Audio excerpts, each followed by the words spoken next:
The rain lashed against the tall, arched windows of Vincent Moreau's Parisian studio. Thunder rumbled in the distance, rattling the glass panes as he sat hunched over his latest work, a bleak, nightmarish landscape of skeletal trees and faceless figures. The flickering candlelight cast long shadows across the dimly lit room, dancing upon the unfinished paintings that lined the walls, their watchful eyes seeming almost alive. A sharp knock on the heavy oak door interrupted his thoughts. Vincent hesitated, glancing at the clock on the mantel. Midnight. Who would come at such an hour? He set down his brush, wiped his hands on a rag and made his way to the door, a strange sense of unease settling in his chest. As he pulled it open, a figure stood before him, draped in a dark, rain-soaked cloak. The stranger's face was obscured beneath the hood, and a chill accompanied them into the room as if they carried the storm inside. Without a word, the visitor extended a gloved hand, offering a large rectangular package wrapped in tattered velvet. "For you, Monsieur Moreau," the stranger murmured, their voice rasping like dry leaves in the wind. "A gift." Vincent hesitated before taking the package. The weight of it sent an inexplicable shiver down his spine. "Who sent this?" he asked, but the stranger merely tilted their head. "You will see." Before Vincent could press further, the figure turned and disappeared into the storm, leaving only the lingering scent of damp earth and decay. He shut the door, bolting it against the wind, and carried the package to his work table. His fingers trembled as he unwrapped the velvet, revealing an ornate golden frame beneath. The painting within was unlike anything he had ever seen, an elaborate portrait depicting a grand, candlelit ballroom filled with elegantly dressed men and women. Their faces, however, were unsettling. Though exquisitely detailed, their expressions seemed frozen in a silent scream, their eyes hollow as if pleading for release. A sense of vertigo washed over Vincent as he gazed at it, his pulse quickening. The longer he stared, the more he felt the figures shift ever so slightly, as if caught in the edge of his vision. He blinked hard, shaking his head. Just a trick of the light. Setting the painting against the wall, he stepped back, arms crossed. The signature in the lower right corner was faded, barely legible. He traced the name with his fingertips. Beaumont. The name stirred something in his memory, though he couldn't place it. That night, as Vincent drifted into uneasy sleep, the whispers began. Faint at first, like the rustling of leaves, then growing louder, voices speaking in hushed, desperate tones. He woke with a start, heart hammering, his breath misting in the cold air of the studio. The candle he had left burning had gone out, yet the room was bathed in an eerie glow. His eyes darted to the painting. The figures had moved. A woman in a crimson gown, who had been standing near the center, was now closer to the edge, her vacant eyes locked onto his. Vincent swallowed hard. He was no longer alone in the room. Vincent stood frozen, his breath shallow as he stared at the painting. The woman in the crimson gown had shifted, there was no mistaking it. The hem of her dress, once neatly draped, now rippled as if caught mid-motion. Her hands, which had rested demurely at her waist, were slightly outstretched, fingers almost reaching for him. A cold dread seeped into his bones. He forced himself to move, grabbing the nearest candle and lighting it with trembling hands. The warm glow flickered, casting erratic shadows that twisted across the walls. The whispers returned, clearer this time. A soft, melancholic voice called his name. "Vincent, help us." His grip tightened around the candle holder. "Who's there?" he demanded, his voice hoarse. Silence. Then a chilling gust swept through the room, extinguishing the candle.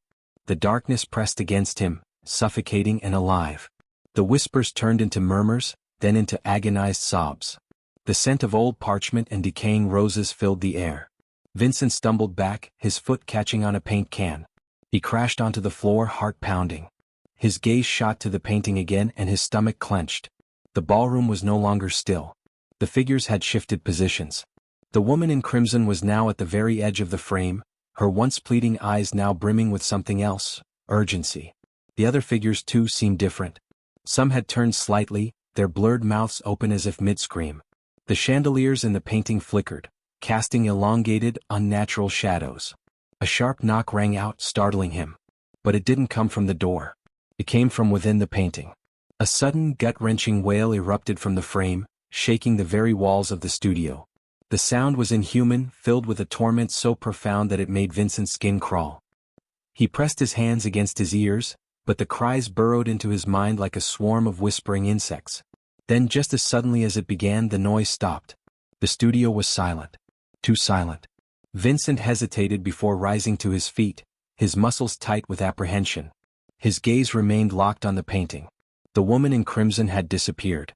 A chill ran down his spine. He turned sharply, scanning the room. The shadows stretched and loomed in unnatural shapes. He wasn't alone. He could feel it. A breath, cold and damp, ghosted against his neck. Vincent spun around, his pulse hammering in his ears. A whisper brushed against his skin, barely audible but clear. "Find us, before it's too late." His eyes darted back to the painting. The figures were watching him now. Their hollow eyes bore into his soul. And at his feet, where there had been nothing before, lay a single crimson rose, its petals withering as if time itself had touched them.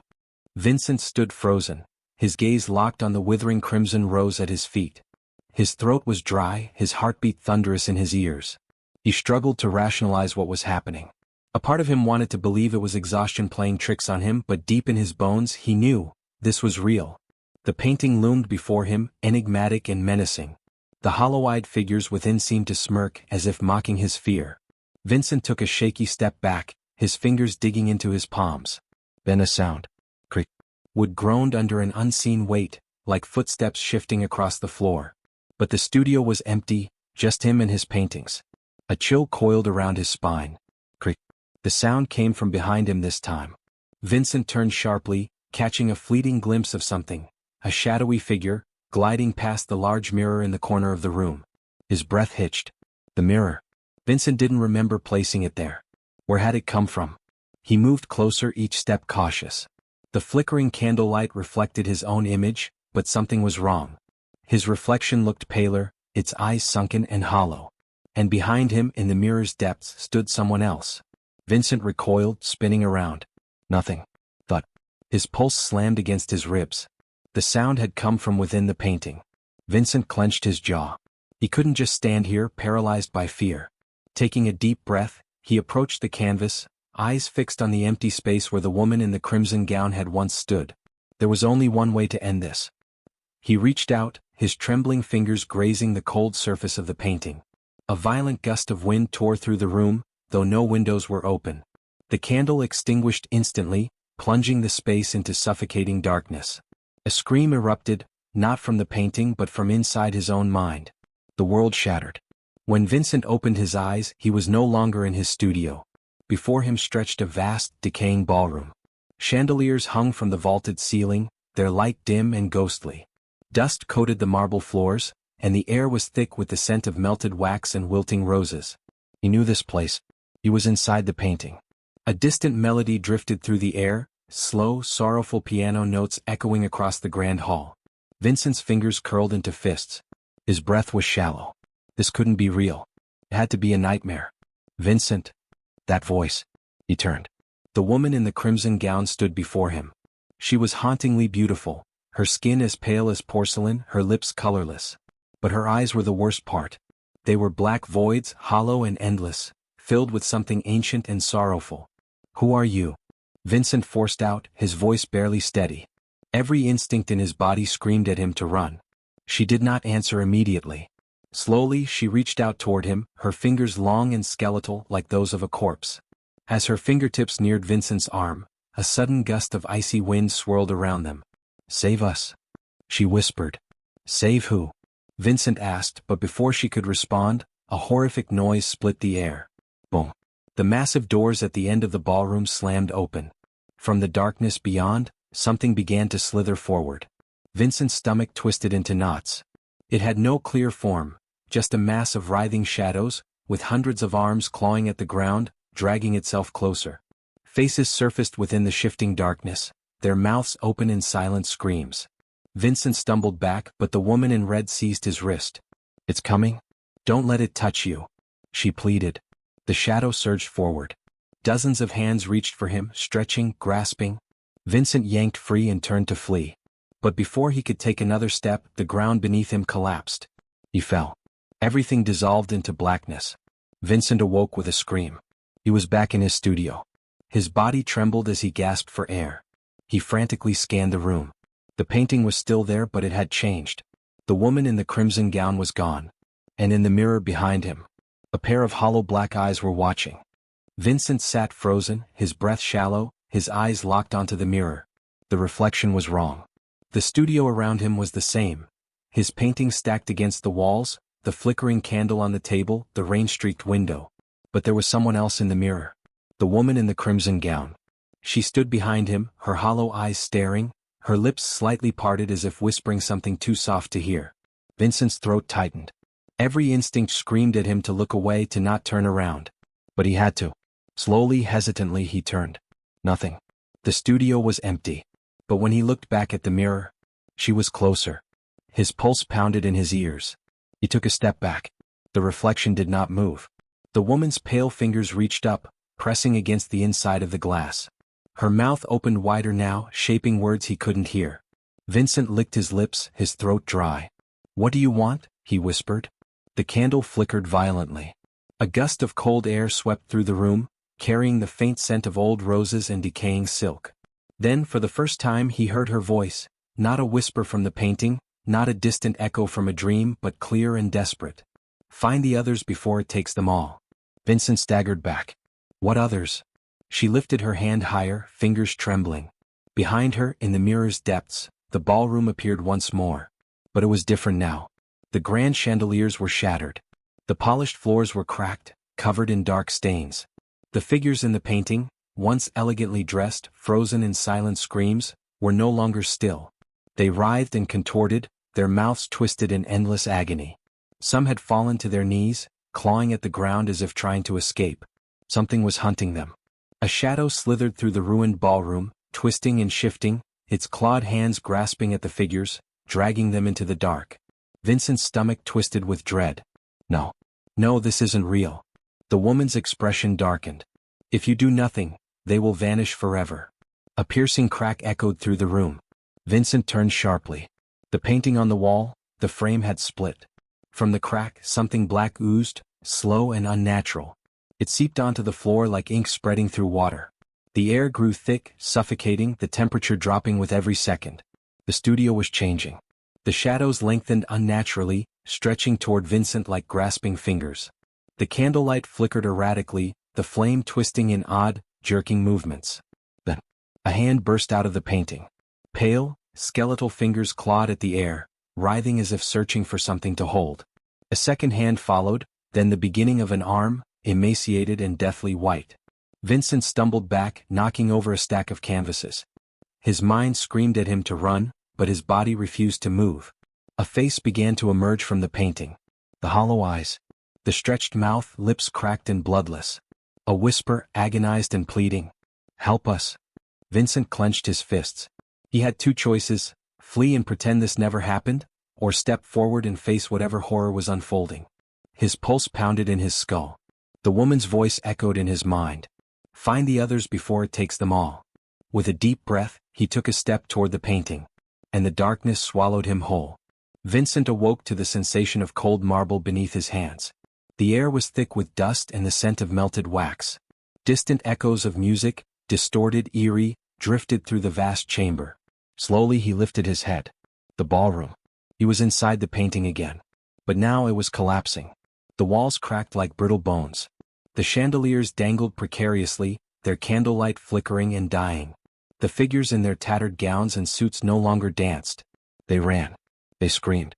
And in the farthest corner of the room, the shadow loomed, spreading like an ink spill, its writhing arms reaching, grasping. Vincent's blood turned to ice. A hand clutched his wrist. He turned to find the woman in crimson beside him, her face inches from his. "You're here," she whispered, her voice trembling. "You can stop it." Vincent swallowed hard. "Stop what?" Her gaze flickered toward the shadow. The collector. A violent wind surged through the ballroom, carrying an inhuman wail. The shadow moved. And it was coming for them. The air in the ballroom turned suffocating. The scent of melted wax and old decay thickened, pressing against Vincent's skin like damp cloth. The collector moved through the ruined chamber, a shifting void of darkness, its clawed limbs dragging across the marble floor with a sickening screech. Vincent gritted his teeth, his mind screaming at him to run, but his feet refused to move. The woman in crimson clutched his arm tighter, her breath ragged. "We must go," she whispered. "Now." Before he could answer, the shadow lunged. Vincent barely had time to react before a force like icy fingers wrapped around his throat. The darkness coiled, crushing, suffocating. His vision blurred as he was yanked off his feet, the room spinning around him. A voice, not a voice but a chorus of wretched, overlapping whispers, hissed in his ears. "You do not belong here." Vincent gasped, struggling against the tendrils of shadow constricting his chest. His pulse thundered. The faces of the trapped souls flickered in and out of view, pleading, desperate, lost. He was going to die here. Then, a piercing scream. The woman in crimson. She raised a silver dagger above her head and slashed at the darkness. The blade cut through the collector's grasp and Vincent fell to the floor, coughing, gasping for breath. The shadow recoiled with an unearthly shriek, its shape contorting as if in pain. The woman pulled him to his feet. "We have little time." Vincent clutched his throat, his voice hoarse. "What is that thing?" She didn't answer. Instead, she dragged him toward the far end of the ballroom, past shattered mirrors and broken chandeliers. Behind them, the collector regained its form. The darkness swelled, furious, its tendrils stretching toward them like an inescapable tide. Vincent stumbled, his vision still hazy. His fingers brushed against something cold and metallic, a door handle. The woman pushed it open and they fell through. Vincent landed hard on the other side, his head spinning. The door slammed shut behind them with a deafening boom. Silence. He sucked in a breath, his lungs burning. The air here was different, heavy but no longer suffocating. They were no longer in the ballroom. He sat up slowly, his gaze adjusting to the dim glow of candlelight flickering along stone walls. The space was narrow, lined with ancient tapestries and rotting wooden doors. The air smelled of mildew and dust as if untouched for centuries. A corridor. A prison. Vincent turned to the woman. She leaned against the wall, her expression tense. The crimson gown she wore was torn at the hem, her pale fingers gripping the silver dagger tightly. He swallowed. Where are we?" She exhaled shakily. "The collector's domain." Vincent's stomach twisted. "We're still inside?" She nodded. "The painting is not just a window. It is a prison. Every soul the collector takes is trapped here, unable to escape." She turned her hollow gaze toward him. "Unless someone sets them free." His mouth went dry. He thought back to the whispers, the shifting figures in the painting, the way their eyes had pleaded with him. "How do we stop it?" he asked. She hesitated. "The collector feeds on memory and time. The longer a soul remains here, the more they fade, until they become nothing." She touched the silver dagger. "There is only one way to sever its hold." Vincent's pulse quickened. "Which is?" She met his eyes. "We must destroy the heart of the painting." A cold dread settled over him. "And where is it?" The woman lifted a trembling hand and pointed.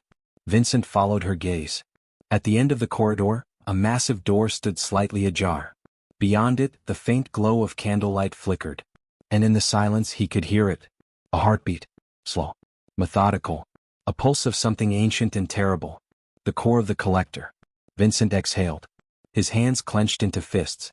He had a choice: turn back, leave the souls to their fate, or step forward into the unknown. He looked at the woman. She was watching him, waiting. The whispers from the painting echoed in his mind. "Find the others before it takes them all." Vincent took a step forward. Then another. And as the heartbeat grew louder, he pushed the door open and stepped into the darkness. The door creaked open with a sound like a dying breath, and Vincent stepped into the chamber beyond.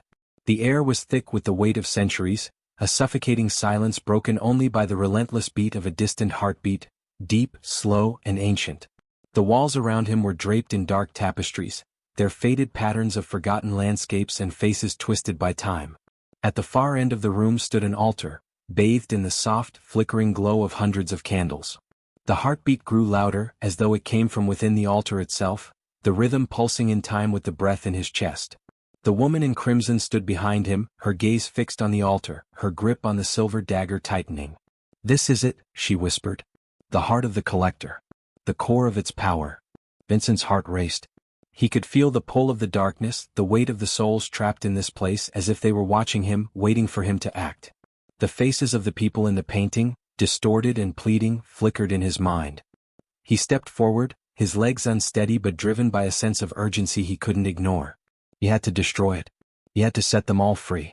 The thought of them, frozen in that endless dance of agony, their hollow eyes fixed on him, propelled him onward. As he reached the altar, he saw what lay upon it. A black heart, beating rhythmically, encased in an ornate glass dome. It was unlike anything Vincent had ever seen. Its surface was slick and glossy, dark veins pulsing beneath it as though it were alive. It radiated a sickly, unnatural energy that made the air itself shimmer with dread. The collector was not just a shadow, it was this heart, this pulsing core of sorrow and darkness, feeding on the souls it had claimed. It was the source of everything that had trapped them here, trapped them within the painting, within the web of its unrelenting hunger. Vincent's hand hovered over the altar, his pulse quickening. But before he could touch the heart, the air shifted. A figure emerged from the shadows. It was him. Or rather, a reflection of him, pale, gaunt, his eyes hollow and sunken, a twisted version of his own face. The man smiled, but it was a smile that held no warmth, only a deep, unsettling emptiness. "You think you can destroy it?" the figure asked, its voice the same as Vincent's, yet colder, sharper. "You think you can undo what has been done?" Vincent stood frozen, the figure's words sinking into him like a cold knife. "What is this place? What are you?" The figure tilted its head, its lips curling into a grotesque grin. "I am the collector's keeper. I have been here, in this world between worlds, for as long as time has twisted. I am the one who watches over the hearts, the ones who feed on despair. You, Vincent, are just another soul caught in its web." Vincent's chest tightened. "I'm not like you. I'm not like the souls in the painting." The figure laughed, a sound that echoed through the chamber, hollow and menacing. "Oh, but you are. You came here, driven by curiosity, by greed for understanding. Now you are part of the collection. And once the heart is destroyed, you will become one with it." Vincent felt a wave of despair wash over him. It was true. He had come to understand the darkness, to peer into the abyss, and now the abyss had claimed him. He could feel it, that pull, a soul lost, slipping away into the endless dark.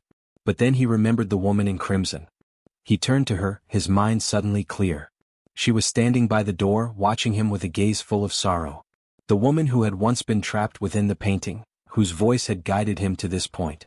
"You have a choice," she said, her voice filled with quiet resolve. "You don't have to become one of them." Vincent turned back to the heart, its rhythmic pulsing mocking him, as though it were waiting for him to make the final move. The shadow of the collector, the reflection of himself, was advancing, its eyes burning with hunger. Vincent stepped forward towards the heart. His fingers trembled as they touched the glass dome, cold and smooth.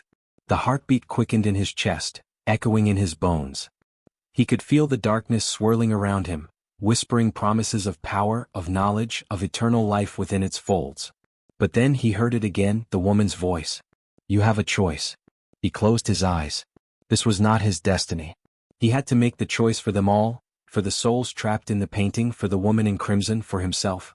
He would not be consumed. With a single, forceful motion, Vincent lifted the silver dagger the woman had given him and stabbed it into the glass dome. The heart inside let out a terrible scream, a sound of pure agony that shattered the stillness of the room. The entire chamber trembled, the candles flickering violently. The darkness in the room writhed, pulling at him, at the woman, at the very fabric of this twisted reality. The heart cracked, shattering into pieces that scattered across the floor like shattered glass. The pulse of the collector grew weaker, the shadows flickering and dissipating, the presence of the reflection of Vincent vanishing into nothing. And in the silence that followed, the darkness began to lift. The room, once suffocating with despair, began to breathe again. The air felt lighter, the oppressive weight of the souls fading, as though they were being released from their chains. The woman in crimson stepped forward, her gaze softening. "It's over," she whispered. Vincent breathed deeply, feeling the tension in his body release as the last remnants of the collector's power dissipated. The air around him seemed to hum with life, the heartbeat gone, replaced by the distant sound of wind and rain from beyond the walls of the chamber. Then, as though the very fabric of the world had shifted, the woman began to fade. Her form, once solid, grew translucent. "You have saved us," she said, her voice a mere echo now. "But remember, Vincent, not all stories are meant to be told. Not all truths should be uncovered." He reached out, but she was already gone. The room was empty. The darkness had lifted. The air was still. Vincent stood alone, staring at the place where the woman had been. He had destroyed the heart. He had freed the souls. But at what cost? As he turned to leave, his hand brushed against the cracked walls, and a single haunting thought crossed his mind. The painting was gone. And so was he. This is a story that is not real.